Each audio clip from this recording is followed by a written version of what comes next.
Hello everyone, it's Shannon here for Hero Arts. In this video, we're going to create this northern scene with the new June My Monthly Hero kit. I'm going to share with you a very easy inlay die cutting technique and how to add some details to your die cuts with Copic coloring.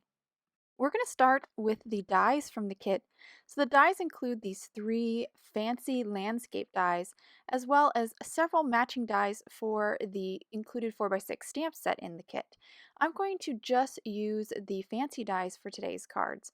I'm going to start with three panels that are 3 3/4 by 5 inches. This is going to create a 1/4 inch border around our front scene or our center scene. And I'm going to start with the mountains. I'm just going to position the mountains here on one of the panels. Once I get it in place, I'll then grab a piece of purple tape and then just hold it down. I've got the third panel off to the side. I'll use that later, but I'm going to stack this panel with the die on top of the second panel and then run both through my die cutting machine. And this is going to cut the top panel with the die completely, while the bottom panel will only have a debossed impression of the die. This is going to be kind of our little hack for creating that inlay die cutting look, but very, very easy. This is especially handy for dies that have very tiny little inlays, which could be a lot of fuss to kind of inlay all those little tiny pieces. So I went ahead and popped out all the little negative pieces in our top mountain panel, and for our back mountain panel, I'm going to grab a pair of scissors and just cut along the mountain edge. I didn't actually need to do this. I realized later that I could kind of cut out this part and just mask off the mountains and ink blend the sky, but this is how I chose to do it for this card. So I'm just going to quickly trim right along the mountains. Now you don't have to trim, it's actually a little bit better to trim a little bit below the mountain line, just so you don't have any kind of that back layer kind of extending past the top layer. So you can see they fit perfectly together, and that's going to really give us that kind of inlay look. I'm going to now repeat this process for my next two scenery dies. I'm going to grab the cabin and trees one as well as lighthouse one and place both those on an A2 panel and run them through my die cutting machine with those two A2 panels, so one on top of the other stacked. So again, I'll have the top panel will completely cut with my two scenery dies, while my back panel will have just that debossed impression. So now I'm just going to grab my scissors and kind of cut along the edge here. Sometimes you'll get lucky and some of that edge will cut out. As you can see for this cabin trees one, the bottom edge the die actually cut. But for the trees, I'm going to have to fussy cut them. Now the trees are very intricate. There's lots of little tiny little edges. I'm basically going to cut those right off because you don't need to see those. The important part of this layer is just to have all those little negative pieces, kind of the negative pieces or the negative areas where the rocks are, and especially the negative areas for the cabin. I am taking some care here and cutting some of the little knobs in the branches, but this is really not necessary. You can just cut them really triangular. Like you can see as I progressed my way through this die cut, they got a little bit less detailed as I went along. So you don't have to cut all those little intricate branches out. Just get kind of triangular peaks just to add some support to the back of that front panel or that front die cut. Now I'm going to move on to the lighthouse and again cut along the edge here. And again, just like with the trees, some of the areas, the outer edge will be cut by the die itself, which is nice every once in a while to get a little break. But now I've got both my layers cut out, or both my layers ready for all my scenery pieces. So I'm going to start actually Copic coloring. I'm going to start with the cabins and trees scenery layer, and I'm going to just sketch out where the kind of shoreline or where the ground meets the trees. I'm just going to sketch that out. I have C3 just kind of coloring that whole rocky ground layer with that gray. Once I get that gray, I'll move on to my darker gray, which is C5, and just start to add in some shadows. Kind of add it at the very base of my shore and also at the base of any place where I think there's a rock. So kind of wherever the little negative arches underneath there I think is a rock, so I'm just going to shade at the bottom of that to kind of create the look of boulders. Now I'm just blending with C3, just kind of blend out that transition between the two grays, and now I'm going to add some little details. Just grab my C5 and just kind of add little dots down at that darker area. This is just going to just give it that more of a rocky kind of pebbly look. Once I finish adding those little dots with the gray, the darker gray, then I'll move back to my lighter gray, which is C3, and again add some more little dots. Just kind of, this will also help to kind of blend that transition between the two grays. So that finishes my top layer. Now for my back layer, I'm going to grab that C5 and just color all those little negative arches where the rocks are with that darker shade. And that's going to add that shadow and really kind of give more depth to that layer. Now I'm going to move on to the cabin. Started with E31, just color the whole cabin. And then with E35, I'm going to add little, kind of the impression of logs just by adding lines across the side and the front of the cabin. I'm now going to grab my second layer and start coloring some of the negatives on the cabin. I'm going to start with the windows. I just grabbed Y08 and colored in the windows. Now I'll color in the sides of the cabin with my darker tan, which is E35. Also colored a little base of the door, and then ink blend the door with my lighter brown or lighter tan, which is E31. And that kind of finishes up the bottom portion of my cabin. Now for my roof, I'm going to grab E77 and color in that roof area. And again, it's really easy to see where all these kind of edges are because they're debossed on the die cut. So it probably isn't very clear here in the video, but for me in real life, I can see very easily the edges of where I need to color because they're debossed. And then I just colored the detail layer on the roof with a darker brown. Now I'm just going to clean up a little bit here, kind of darken the door a little bit more with some of my darker browns. I just felt like there was not enough contrast there. And now I'm going to move on to the trees. I'm starting with G43 for the lighter green for the trees. Then I'll move on to my medium shade, which is YG63, and just kind of color at the base where the rocks are on up, kind of creating a gradation as best I can with these two colors. Once I get that color down, I'll then go back to my lighter shade and just ink blend the transition between the medium and the light.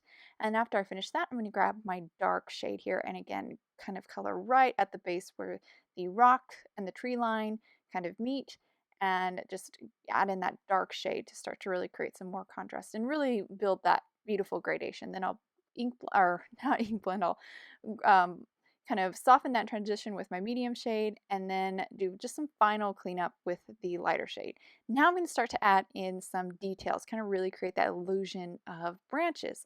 I'm going to start at the top of my trees and I'm using my medium shade here, which is YG63.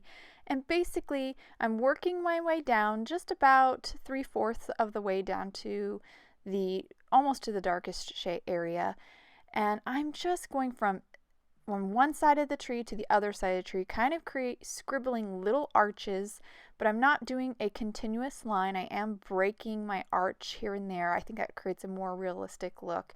Once I finish with my medium shade, I'm going to move on to my darker shade, which is YG67, and just color in that bottom quarter branches. Just kind of make that, continue with those little arches to make that illusion of branches. Now on the background piece, there's some negatives behind the trees, so I just colored those in with my same greens. And that actually completes that scenery layer. Now we're going to move on to the lighthouse. I've already gone ahead and colored the windows as well as the rocks because that is basically exactly how I colored them before on the last die cut. And now I'm going to move on to some reds and color in the stripes on this lighthouse as well as the roof on the little adjoining house. After I colored my lighter shade, which is R17, I moved on to my medium shade, which is R29. And now I'm going to do my darker shade, which is R37, just to create that illusion of roundness, especially on the lighthouse itself. Now I'm going to move on to C1. This is going to be a little kind of gray area at the top and bottom of the lighthouse. And then I added some darker shades with C3 just to kind of create that illusion of roundness. For my whites, I like to add a shadow with BG10. So just quickly added a shadow to the side of the lighthouse and the little house itself. And that will actually complete my lighthouse layer. So now I have these two layers or these two sections of the scenery done. So I'm going to go ahead and adhere them together. So I'm just going to add some liquid glue to the back side of my top layer of my die cut and then just adhere it on to the back layer. So I first did the tree and cabin, and now I'm going to move on and finish up with the lighthouse, and then I'll just set those aside and move on to my mountains. I already am really liking how this is coming together, and now we're just going to kind of keep on pushing forward and work on kind of creating the blended look for the mountain. So I'm figuring out now where I want all my layers to kind of reside. So I know where I need to kind of start my water and start my mountain. So I've grabbed a large post-it note. You could also use a piece of tape here instead. A painter's tape would work great, or even washi tape. And I'm just going to ink blend this bottom portion for my water. So I'm going to use a mini ink blending tool as well as this aquatic ink color and just ink blend a slight gradation here. Of course, the post-it note is working as a mask to protect the rest of the mountain layer, so I can ink blend that a different color. So now I'm going to mask off that water that I just ink blended, and I'm going to move on to kind of ink blending the tree line again. I have a couple greens picked out. I'm going to start with my lighter green here, which is moss, and just ink blend from the water on up. I'm going to stop short of going all the way up to the top because I want to move on to a blue color here. This is Cornflower. Just going to ink blend right at the right where I stopped with moss, and then I'll move on to pine at the very bottom to kind of create again a little gradation from the darker green to a lighter green. And I'm just kind of smoothing that out, blending back over with my moss to kind of finalize that, and that will actually complete my kind of mountain layer. So since that's done, I'm just going to go ahead and add some liquid glue here to that top panel, and then just adhere it onto my back panel of mountains. And then I will set that aside. Now I have that final panel that we had in the very beginning. Again, this panel is 3 3/4 by 5 inches, and I'm just going to ink blend the kind of top 2/3 of the panel with some reactive ink. Started with lemon drop, then moved on to creamsicle, and then I'll finish up with fruit punch. And then again, just creating this gradation. This is going to be kind of my sunsetty sky. This is the very last kind of section. And once I finished blending with my fruit punch, I then went back through and blended a little bit with the creamsicle just to smooth out that gradation. As you can see, this is all ready to go. We just have to stamp my sentiment. So I've grabbed sentiment from the 4x6 stamp set included in the kit, positioned it and picked it up with my MISTI, and then stamped it in Intens-ified black ink. And now I'm ready to glue everything together. I'm going to start by adhering well, I've actually already adhered the mountain layer on to my panel. So now I'm just going to adhere my tree and cabin die cut. And you can see it extends beyond the panel, so I'm just going to grab a pair of scissors and just trim off any of that overhang real quick.